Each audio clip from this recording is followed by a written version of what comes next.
Hello, welcome back to the Amoretti kitchen, and today we're going to make a new staple for your pantry. Using the Amoretti lemon zest oil, we're going to be making our own lemon oil.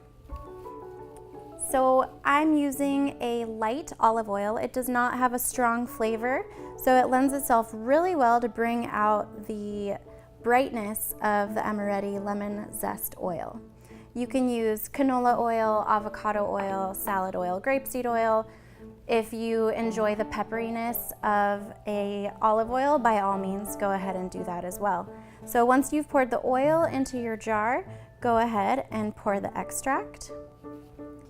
You don't have to use a mason jar. You can whisk it into a bowl, whatever you have available. Give it a little shake. I'd give it a couple hours for the flavors to really infuse together.